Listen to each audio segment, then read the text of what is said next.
ഇന്ന് നമ്മൾ പഠിക്കാൻ പോകുന്നത് പച്ചക്കറികൾ വെജിറ്റബിൾസിനെ കുറിച്ചാണ്. അപ്പോൾ എല്ലാവരും റെഡിയല്ലേ? നമുക്ക് കുറച്ച് ചിത്രം കാണിക്കും, അതിൻ്റെ ഇംഗ്ലീഷും മലയാളവും പഠിക്കാം.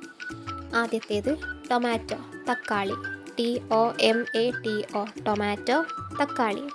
ടൊമാറ്റോ, തക്കാളി. അടുത്ത വെജിറ്റബിൾ പച്ചക്കറി ബീൻസ്, അമര. BEANS, ബീൻസ്, അമര. BEANS, ബീൻസ്, അമര. അടുത്ത വെജിറ്റബിൾ അല്ലെങ്കിൽ പച്ചക്കറി beetroot, beetroot. BEETROOT, beetroot, beetroot. അടുത്ത വെജിറ്റബിൾ ആഷ് ഗോഡ്, കുമ്പളങ്ങ. ASHGOURD, ആഷ് ഗോഡ്, കുമ്പളങ്ങ. അടുത്ത വെജിറ്റബിൾ ക്യാബേജ്, മുട്ടക്കോസ്. CABBAGE, ക്യാബേജ്, മുട്ടക്കോസ്. ക്യാബേജ്, മുട്ടക്കോസ്. അടുത്ത വെജിറ്റബിൾ ബിറ്റർ ഗോഡ്, പാവയ്ക്ക. BITTERGOURD, ബിറ്റർ ഗോഡ്, പാവയ്ക്ക. നെക്സ്റ്റ് വെജിറ്റബിൾ കുക്കുംബർ, വെള്ളരിക്ക. CUCUMBER, കുക്കുംബർ, വെള്ളരിക്ക. അടുത്തത് പൊട്ടാറ്റോ, ഉരുളക്കിഴങ്ങ്. POTATO, പൊട്ടാറ്റോ, ഉരുളക്കിഴങ്ങ്.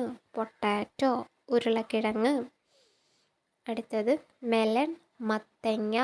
MELON, മെലൺ, മത്തങ്ങ, മെലൺ, മത്തങ്ങ. അടുത്തത് ക്യാപ്സിക്കം, മുളക്. CAPSICUM, ക്യാപ്സിക്കം, മുളക്. അപ്പോൾ ഇത്രയും വെജിറ്റബിൾസിനെ നമ്മൾ പഠിച്ചു. അതിന് ഇംഗ്ലീഷ് വേർഡും മലയാളം വാക്കും പഠിച്ചു. ഇനി ചിത്രം കാണിക്കും, അപ്പോൾ അത് ഏത് വെജിറ്റബിൾ ആണെന്ന് നിങ്ങൾ പറയണം, ഇംഗ്ലീഷിലും മലയാളത്തിലും. ഇതേതാ? അതെ, ടൊമാറ്റോ. ഇതോ? ബീൻസ്, അമര. ഇതേതാ? Beetroot, beetroot. ഇതേതാ? ആഷ് ഗോഡ്, കുമ്പളങ്ങ. ഇതേതാ? Cabbage, cabbage. ഇതോ? ബിറ്റർ ഗോഡ്, പാവയ്ക്ക. ഇതേതാ? കുക്കുംബർ, വെള്ളരിക്ക. പൊട്ടാറ്റോ, ഉരുളക്കിഴങ്ങ്. മെലൺ, മത്തങ്ങ. ക്യാപ്സിക്കം, മുളക്. അപ്പം വീഡിയോ ഇഷ്ടപ്പെട്ടിട്ടുണ്ടെങ്കിൽ ലൈക്ക് ചെയ്യുക, ചാനൽ സബ്സ്ക്രൈബ് ചെയ്യാൻ മറക്കല്ലേ.